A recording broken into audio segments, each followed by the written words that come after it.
अस्सलाम वालेकुम and welcome to another episode of false positive. आज से एक रोज़ पहले कराची के इंटेलिजेंस ब्यूरो के दफ्तर में होने वाला एक वाक़या मंजर आम पर आया, जिसमें एक सहाफ़ी और उनकी टीम को तशद्दुद का निशाना बनाया गया। इन सहाफ़ी को टेलीविजन एक्सपोजेज और स्टिंग ऑपरेशन के लिए जाना जाता है और इनका प्रोग्राम पाकिस्तान के चंद सबसे ज़्यादा देखे जाने वाले न्यूज़ प्रोग्राम्स में से एक है। सहाफ़ी इकरारुल हसन के मुताबिक उन्होंने इंटेलिजेंस ब्यूरो ऑफ पाकिस्तान के एक अफसर को IB के दफ्तर के बाहर रिश्वत दी और उनको ऐसा करते हुए रिकॉर्ड किया। बाद में जब वो ये बात उनके आला हुकाम को बताने के लिए अंदर गए तो उनको वहाँ पर डिटेन किया गया और टॉर्चर का निशाना बनाया गया। टॉर्चर की जो डिटेल बताई गई है वो काफ़ी सवेर है। हम सबको बरहना करके, दंगा करके, बिजली के करंट के साथ हमारी तवाज़ो की गई, हमारी वीडियोस बनाई गई और ये धमकी दी गई कि अगर आप ये बात मंजर-आम पर लेकर आएंगे तो आपकी वीडियोस मंजर-आम पर आ जाएंगी। इंटेलिजेंस ब्यूरो है कौन? पाकिस्तान का सबसे पुराना सिविलियन इंटेलिजेंस इदारा इंटेलिजेंस ब्यूरो कहलाता है। इंटेलिजेंस ब्यूरो का काम है पॉलिटिकल और ब्यूरोक्रेटिक सिक्योरिटी को अपहोल्ड करना और इन इंडिविजुअल्स को क्लियर करना। ये एक रियासती इदारा है और लॉ इन्फोर्समेंट का दर्जा इसको हासिल नहीं है, यानी कि IB ऑफिशियल्स के pass on paper arresting power मौजूद नहीं है।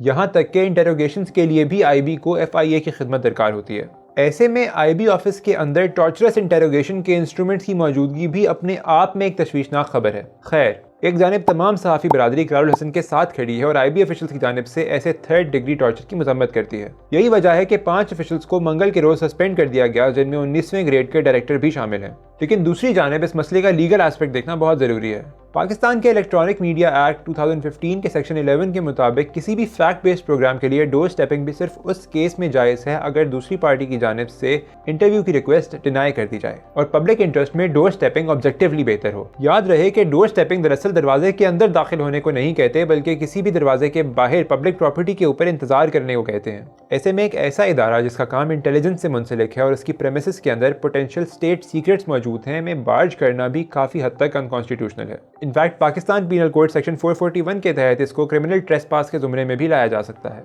क्योंकि एक स्टेट ओन्ड इंटेलिजेंस इदारे के अंदर कैमरास के साथ ज़बरदस्ती स्टेप इन करने से क्रिमिनल इंटेंट भी इस्टेब्लिश किया जा सकता है। इसी तरह किसी को बगैर कंसेंट के ब्रॉडकास्ट करना भी इस कोड ऑफ कंडक्ट की खिलाफ वर्जी है। दूसरी जानिब लॉ इन्फोर्समेंट को इतला दिए बगैर किसी को स्टेट ओन प्रॉपर्टी के ऊपर थर्ड डिग्री टॉर्चर का निशाना बनाना भी सरासर गलत है। इकरारुल हसन और उनकी टीम का बगैर लॉ इन्फोर्समेंट के एक स्टेट बिल्डिंग के ऊपर स्टिंग ऑपरेशन करना शायद ठीक ना हो, लेकिन इंटेलिजेंस ब्यूरो की जानिब से की जाने वाली हरकत दुनिया की हर किताब में गलत है। यहाँ पर एक बात समझना बहरहाल बहुत ज़रूरी है कि जहाँ करप्शन एक बहुत बड़ी लानत है और उसको ख़त्म करना हर पाकिस्तानी का फ़र्ज़ है, वहीं अगर कानून की पासदारी ना की जाए और हर इंसान मुल्क की बेहतरी के लिए कानून को अपने हाथ में ले तो ये भी मुमकिन नहीं है। ऐसे में एक सवाल बहुत अहम है कि पकड़ी जाने वाली करप्शन थी क्या, कितने की थी और किसने की थी? अगर आपको ये बात मालूम है तो कमेंट्स में हमें आगाह कीजिए।